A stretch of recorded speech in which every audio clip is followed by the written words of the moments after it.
Welcome to the Deep Dive. We cut through the noise to get you well-informed, fast. Today we're diving into something really quite extraordinary mentioned in our sources. It's this decision by the divine figure, the second God, to embody what these texts call cursed flesh. So our mission here is to explore why. Why was this transformation necessary? And what does it really tell us about, ultimate love and justice based on these scriptural passages? It's fascinating, yeah, because the sources, they sort of lay out this chain reaction, connecting this specific act right back to the purpose of creation, and even, interestingly, to the free will of angels. It's quite a cosmic picture. Okay, let's unpack that. We see passages like John 1.14, the Word became flesh, and Luke 1.35 too. They suggest this wasn't just any flesh. It was a cursed body, inherited, the texts say, from Mary, implying it held, the same desires, the same tendencies we all face, right? Like those described in Galatians or Romans. Exactly. That's the critical point, inheriting this vulnerable human state. Yet, and the scriptures are very clear on this perfectly overcoming sin. You see that in 2 Corinthians 5.21, 1 Peter 4.1-2. So he becomes the model, the example for triumphing over those desires. And the struggle was intense. I mean, Luke describes his sweat like drops of blood in prayer. That's such a vivid image of that internal battle. But the sources also make a distinction, don't they? The physical suffering, immense as it was apparently nothing compared to the pain of being abandoned by the first God, which they call the first death. And just to be clear, that's not physical death they mean. No, not physical cessation. It's described as this complete, agonizing spiritual separation. Right.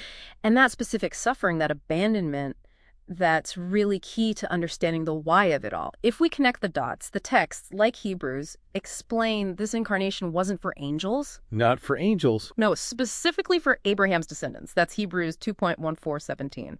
He needed to be, one of us, a true kinsman, to genuinely empathize, to be a high priest who actually gets our trials, but crucially remain without sin himself. Hebrews 4.15 really highlights that. Okay, so the core idea then is that a being who hadn't personally grappled with temptation in this cursed flesh couldn't truly understand our suffering, or maybe couldn't set the ultimate valid example for us.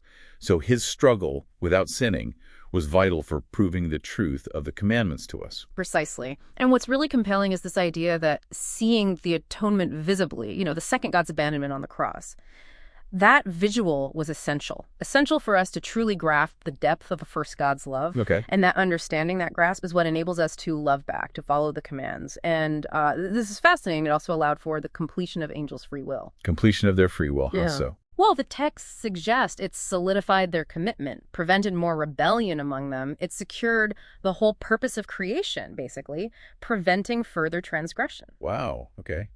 The multi-layer doesn't quite cover it.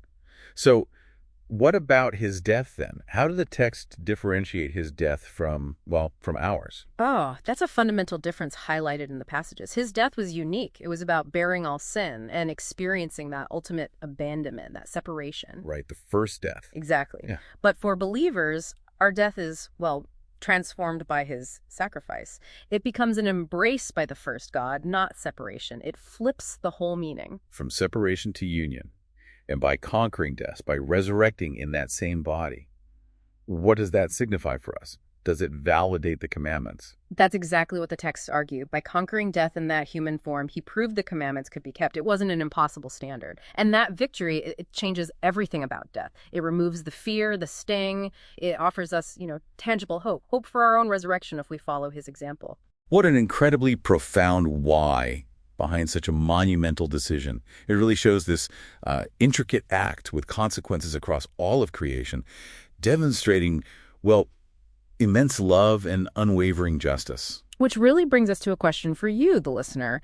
How does understanding this deliberate choice to experience our deepest human struggles, even divine abandonment, how does that reshape your perspective on your own challenges and maybe the path to overcoming them? Definitely something powerful to think about as you continue your own journey of discovery.